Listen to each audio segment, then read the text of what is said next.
If I was a superintendent or a builder, I would steer people away from this model of door. This door is notorious for getting scratched up. Why?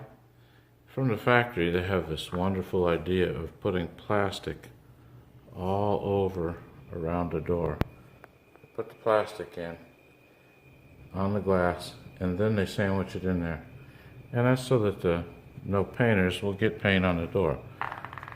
The problem comes when the cleaners go to clean off the glass.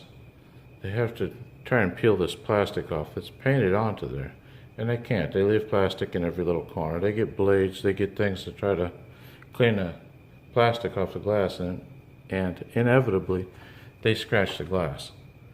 Now, what takes the longest time in restoring glass? The edges. Well, as you can see with all these small lights, they're mostly edges. And so I rarely see a set of these doors that hasn't got scratched up. Now, if the manufacturer wanted to do something like that, they could stop the tape or the plastic in 3/4 of an inch and let the painter put tape on like they always did in the past. I don't believe they're getting any discounts from painters because they don't have to tape this. So I'd either go with a full light door and totally eliminate these multi-light doors like this, or I would change the way they do that plastic, because they really are causing their own nightmares, and nightmares for builders, nightmares for cleaners, and a big headache for me. The most difficult door for me to try to restore, because they'll inevitably get scratches clear down in the corners where we really can't get a round disc into a square corner. It's a frequent thing. So maybe somebody will eventually figure that out. The other problem we have with this style of door is the scratches are almost always at edges and corners.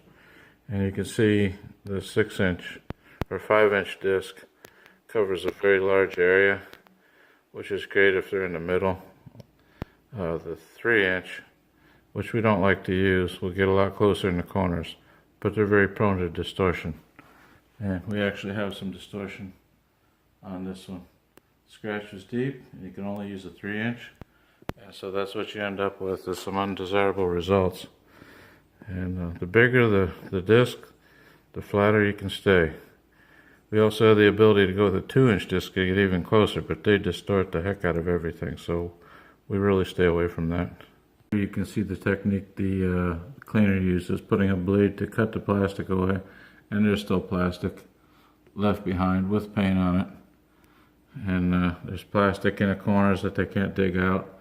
It's just a horrible idea. The best thing is just stay away from this door. It is problematic. It always will be problematic. Somebody's better idea of putting plastic on that glass and sandwiching it in ended up being an absolute nightmare for everybody involved, except the painter. He doesn't care. He'll paint another one if this one has to be replaced.